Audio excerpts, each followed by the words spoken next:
Continuing.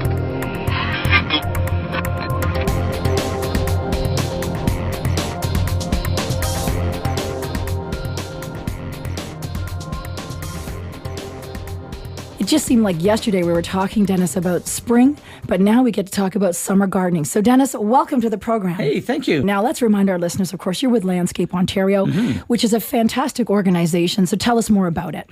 Yeah, it is a great organization. We've got over 2,000 companies across the province. We're a not-for-profit association, which means we've got between 30 and 40,000 workers in the green industry. Arborists, garden centers, irrigation companies, landscapers. We're just a happy bunch. That's basically impressive. Yeah, it's fun. It's a nice organization, nice group of people. So you've seen a lot of change happening. Yeah. Tell us time. some of the significant ones that you've seen today. Certainly when I first came to Toronto and was a landscape designer, I'd get hired and be asked to design an Italian garden or an English garden or a French garden. Today, we've got a Canadian style, which is cool. And it's actually an export. Certainly the students from Niagara Park School have gone to Japan and built a Canadian garden. There's a Canadian garden in Britain. And what a Canadian garden means... Yeah, I was going to ask, What is that? It means the use of native North American plants. It always features some sort of water feature. And, of course, some of the wonderful plants that we get that beautiful fall color from, the viburnums and the maples, yeah. Lovely modern-day Canadian landscapes always feature some sort of natural stone, natural boulders, natural flagstone.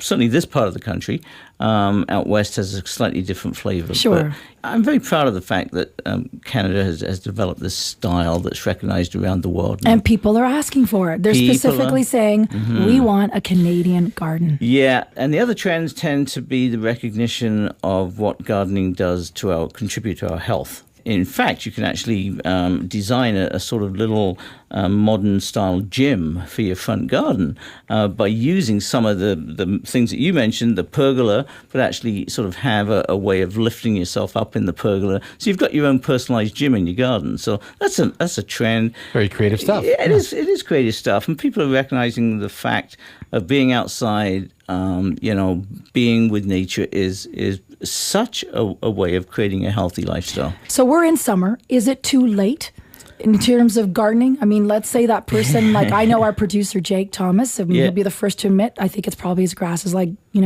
hay, already. So is there hope for people like that? No. Not for Jake. Most other people listening, there's always hope, actually. But that is a really good question, because people do assume that come May 24th, spring gardening, then you're done, right? Yeah. And you're not. I haven't even started yet. Like I start good. after May because I know I still could have a frost. I mean, who knows, right? Absolutely. And, and in the industry, all the way through the summer, there's birthday parties and there's weddings and there's bar mitzvahs, and people still have to celebrate in the garden. And so that's why the modern day garden center really ramps up for the summer season and does lots of modern, beautiful, pre-planted containers that people could just buy, take home. They've got this instant garden, which is what people are looking for. Yeah, they want convenience, in right? the summer. They do. Yeah. They want convenience. And then fall is probably the most underrated garden season.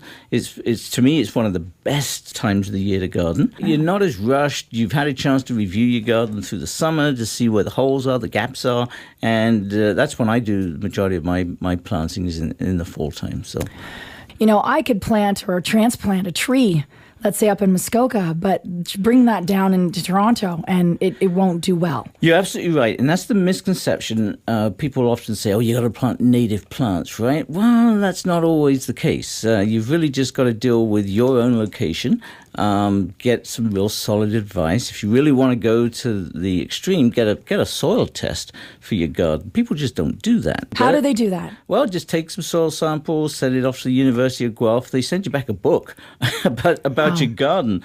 So don't go out, wasting money until you know what your zone is, what your soil is like, what your sun and shade is like. Do those basic things first, and then you're going to purchase, you're going to buy the right thing. So you're saving money instead of wasting money. Yeah, you're saving money. I may be naive, but wouldn't it be easier just to buy the right soil for what you want your garden to look like? Or does it have to be 6 feet deep? No. It depends what sort of gardening you're doing. But you all know that sometimes in new subdivisions, what happens is the topsoil gets taken off, and another layer of topsoil goes back on. And if you're getting into tree planting, you probably need to get down to 3 or 4 feet of good soil.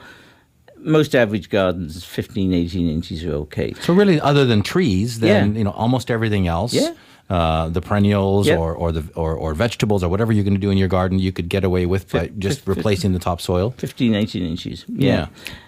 People water at the wrong time of day, and they're just really wasting money. And you mean high noon isn't the right time to do it? Exactly. And on top of that... Some people get up earlier than high noon. But at the same time, it's also... not watering it properly or at all. So they've spent all this money on beautiful flowers just to let them whittle away because they haven't watered them. Yeah, it was bad watering techniques. Yeah, there's nothing worse than people putting on a lawn sprinkler and they're sprinkling the neighbor's car. It's silly, really. So educate us, please. Educate it, and we're often finding that with newcomers to Toronto and Ontario, that education is really, really important. I was part of a focus group the other day, hundreds of new people to the city, and they were asked a couple of simple questions. The point of that focus group survey was to talk about, saving water, which was your point, which is so critical for the future of our gardens and our environment. And there's lots of good ways to do that by smart irrigation systems. Water collection with rain barrels. Do we have to be fearful of watering too much? Oh, some plants you can, absolutely, yeah. Things like succulent plants and can, get drenched and you get something called a root rot problem. Anyone that grows vegetables the sure sign in the summer. Tomatoes get a thing called, this is really cool thing, it's called blossom end rot. Blossom end rot. She's writing that down. I am. She is. She writes everything down. Blossom end rot. Yeah. Which sounds very painful, but actually, if you look at the bottom of a tomato, it cracks and it goes. And what that is, we used to think it was calcium deficiency, but it isn't actually. It's uneven watering technique that causes it. So that's just the plant sort of telling you, hey, wait a minute, you're doing something wrong.